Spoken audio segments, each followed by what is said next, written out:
Good morning everyone. आज 28 मई 2021 है। दैनिक जागरण के राष्ट्रीय संस्करण का कंप्लीट न्यूज़ एनालिसिस करेंगे।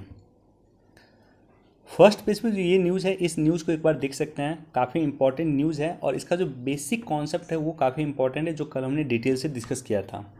सरकार जितने भी सोशल मीडिया है, चाहे वो यूट्यूब हो, फेसबुक हो, ट्विटर हो या कोई भी हो, उसको रेगुलेट करने के लिए एक लॉ लेकर आई थी 2021 में।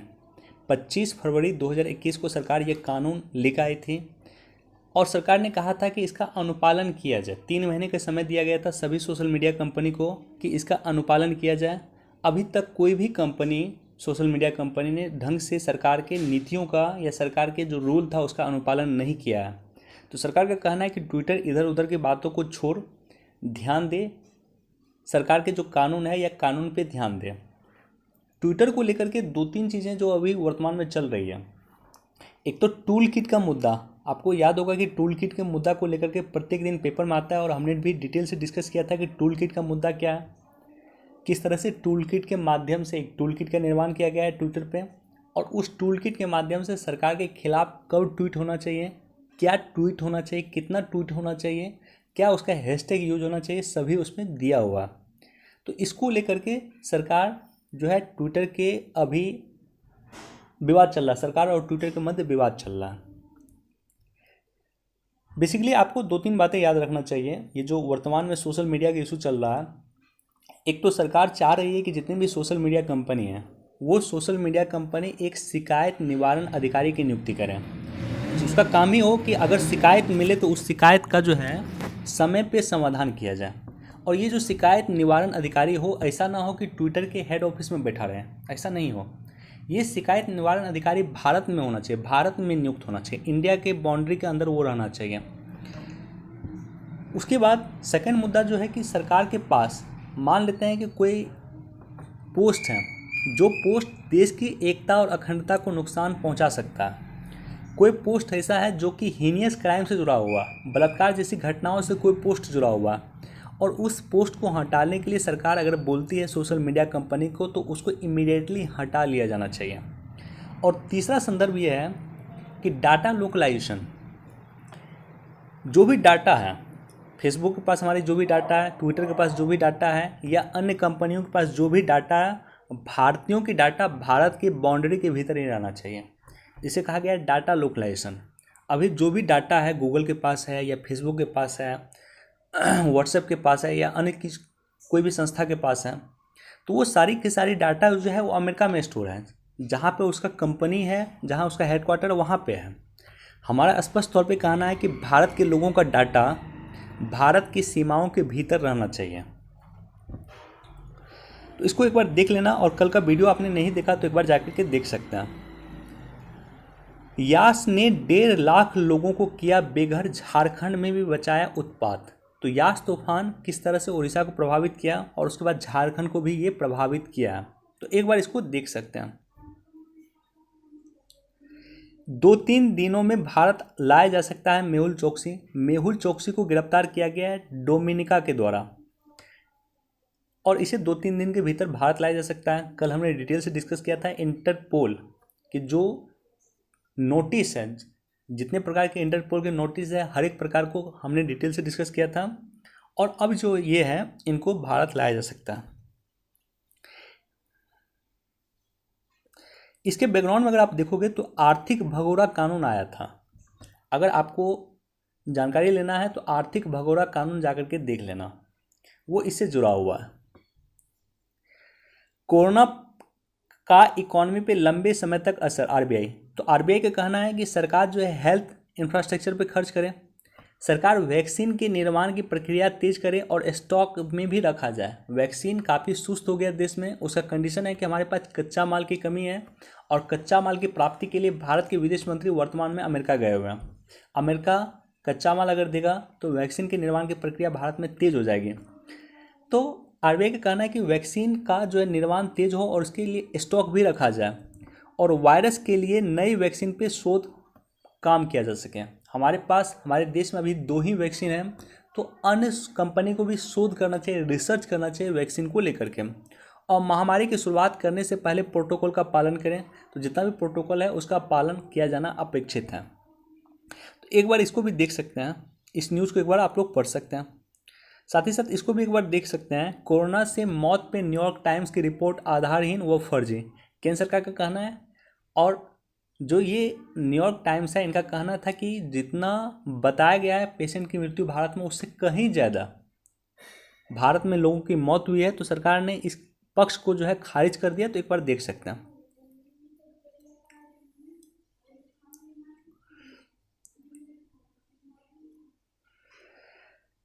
पिचाई ने कहा कि स्थानीय कानून का पालन करने को प्रतिबद्ध। तो गूगल के सीईओ हैं, भारत के ही हैं, सुंदर पिचाई।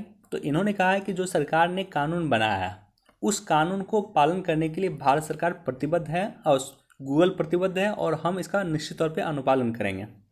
तो इसको इस रूप में देख सकते हैं। और साथ ही साथ जो टूल किट की बात हमने किया था, टूल किट मामले में जांच में बाधा डाल रहा है ट्विटर पुलिस। तो दिल्ली पुलिस का कहना है कि ट्विटर जो है हमें अपेक्षित सहयोग नहीं कर रहा है टूल किट को विवाद को लेकर के, और टूल किट का मुद्दा स्पष्ट तौर पे जुड़ा हुआ है ट्विटर के साथ।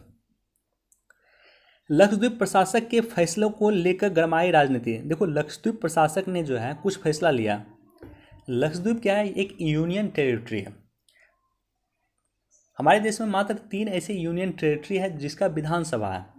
एक तो आपको पुदुचेरी है, दूसरा है आपको दिल्ली, और तीसरा है जम्मू एंड कश्मीर।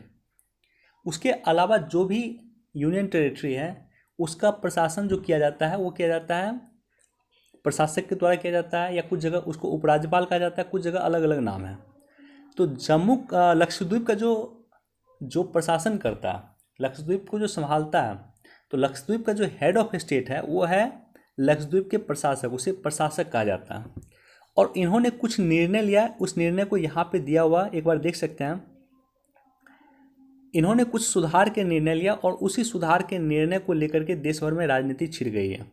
सुधार को निर्णय लिया है कि इन्होंने लक्षद्वीप विकास प्राधिकरण नियमन बनाया और सामाजिक गतिविधि रोकथाम नियमन बनाया, लक्षद्वीप पशु संरक्षण अधिनियम बनाया तथा गौवंश के वध का किस तरह से गाय हत्या को रोका जा सके इसको लेकर के नियम बनाया, उसके उत्पादों की बिक्री और खरीद पर प्रतिबंध लगाया, शराब की बिक्री पे रोक हटाया। ये सारा का सारा काम उन्होंने किया। तो उसको लेकर के यहाँ पे कुछ मुद्दा गरमा गया। एक बार देख सकते हैं, बहुत ज़्यादा इम्पोर्टेंट नहीं है।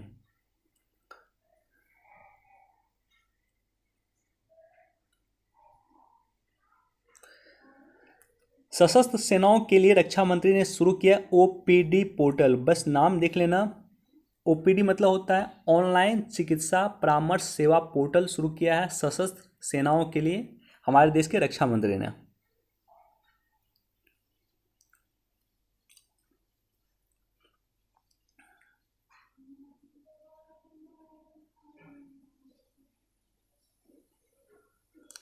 बाईस लाख लोगों को सुरक्षित स्थान पर पहुंचाकर रचा इतिहास। यूरोप के कई देशों का पॉपुलेशन है 22 लाख, और 22 लाख लोगों को सोचो कि जो तूफान आ रहा था यास तूफान, उसमें सुरक्षित स्थान पर पहुंचाया गया। हमारे देश में एनडीआरएफ कितनी डोमिनेंट है आप समझ सकते हैं। नेशनल डिजास्टर रिस्पांस फोर्स जो है कितनी डोमिनेंट और कितनी एक्टिवली तौर पे काम कर रही है। 22 लाख लोगों को सुरक्षित स्थान पे पहुंचाया गया, काफ़ी बड़ा नंबर है। एक बार इसको भी देख सकते हैं आप लोग।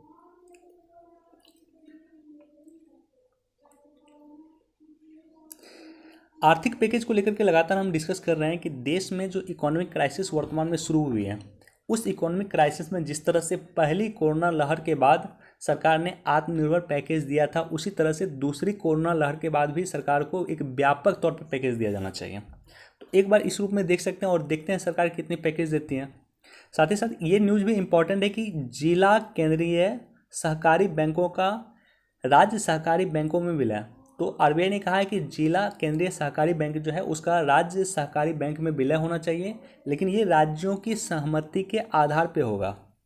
अब देखो, सहकारी बैंक चर्चा में क्यों था, तो कुछ समय पहले हमने डिस्कस किया था आपके साथ कि पीएमसी बैंक जो है, पीएमसी क्या है, एक कॉरपोरेटिव बैंक है, Punjab and Maharashtra cooperative bank है। पीएमसी घोटाला हुआ था और उस घोटाले को लेकर के देश भर में एक बार मुद्दा छिड़ गया था सहकारी बैंक को लेकर के। तो इसलिए सहकारी बैंक को रेगुलेट करने की आवश्यकता है। इसलिए आरबीआई ने ये डिसीजन लिया, लेकिन इसका कई सारे लोग इसका विरोध कर रहे हैं, तो एक बार इसको भी देख सकते हैं।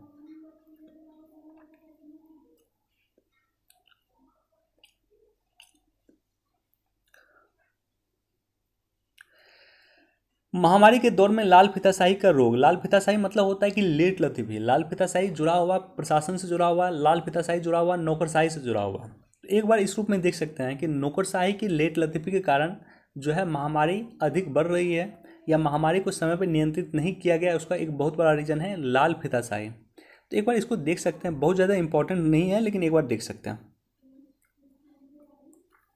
देखो ये काफ़ी इंपॉर्टेंट है, यहाँ पे कुछ डाटा दिया हुआ जो आप लोग जाकर के लिख लेना। जलवायु परिवर्तन जो टॉपिक आपने बनाया होगा उसमें जाकर के एक पॉइंट जरूर ऐड कर लेना कि वर्तमान में जो भी चक्रवात आ रहा, अभी यास चक्रवात आया, कुछ दिन पहले टॉक्टे आया, ये दोनों के मूल में कारण है जलवायु परिवर्तन। जिस तरह से जलवायु परिवर्तन हो रहा है, समुद्र का टेम्परेचर बढ़ रहा है, तो वैसे कंडीशन में जो चक्रवात है वो डोमिनेंसी हो रहा है, वो अधिक प्रभावी हो रहा है, वो अधिक भयावह हो रहा है। मसलन अरब सागर में कुछ दिन पहले तूफान आया। अरब सागर का जो नॉर्मल टेम्परेचर होता है वो होता है 28-29 डिग्री सेंटीग्रेड, लेकिन जिस समय में टॉक्टे आया था, टॉक्टे तूफान जो समय अरब सागर में आया था और भारी तबाही मचाया था, उस समय में यहाँ का टेम्परेचर था 31 डिग्री सेंटीग्रेड, यानी 2 डिग्री सेंटीग्रेड, 2 से 3 डिग्री सेंटीग्रेड समुद्र के सतह का तापमान ज़्यादा था। और यही कारण था कि टॉक्टे तूफान जो है अधिक शक्तिशाली और विनाशकारी हो गई। तो निश्चित तौर पे जो जलवायु परिवर्तन है वो चक्रवात को प्रभावित करने में या चक्रवात को विनाशकारी बनाने में सहायक है।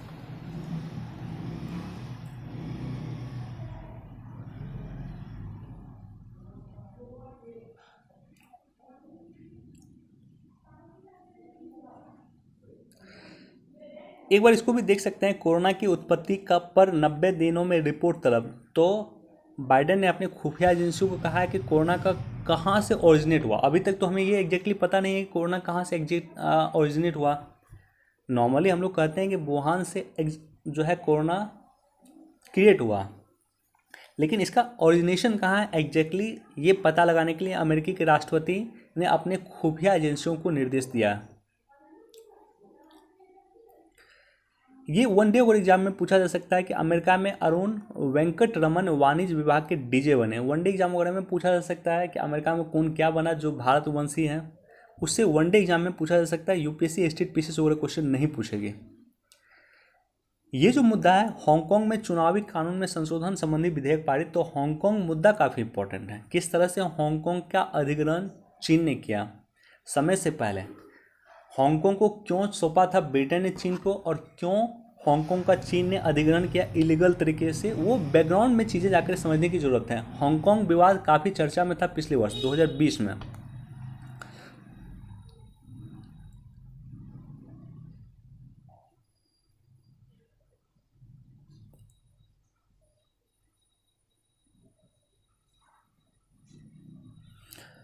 ओके, इतना ही न्यूज़ था। वीडियो जिस न्यूज़ की हमने डिस्कस किया है तो उस न्यूज़ को जाकर के ज़रूर पढ़ लें। आपको इसका जो पीडीएफ है वो मिल जाएगा हमारे टेलीग्राम चैनल पे। टेलीग्राम चैनल का लिंक आपको डिस्क्रिप्शन में मिल जाएगा, या जो पहला कमेंट होगा वहाँ पे टेलीग्राम चैनल का लिंक मिल जाएगा। टेलीग्राम चैनल निश्चित तौर पे ज्वाइन कर लें। वहाँ पे मैं डेली आपको दैनिक जागरण के राष्ट्रीय संस्करण का पीडीएफ प्रोवाइड करता हूँ, और एटलीस्ट जिस न्यूज़ की मैं डिस्कस करता हूँ आपके साथ उस न्यूज़ को पढ़ लें। एग्जाम पर्सपेक्टिव से जो न्यूज़ इंपॉर्टेंट होता है उसी का डिस्कस मैं आपके साथ करता हूँ, उसको पढ़ लें। और फिर भी कोई इशू हो, कोई प्रॉब्लम हो तो आप कमेंट सेक्शन में क्वेश्चन पूछ सकते हैं। चलिए, वीडियो देखने के लिए धन्यवाद। Thank you so much.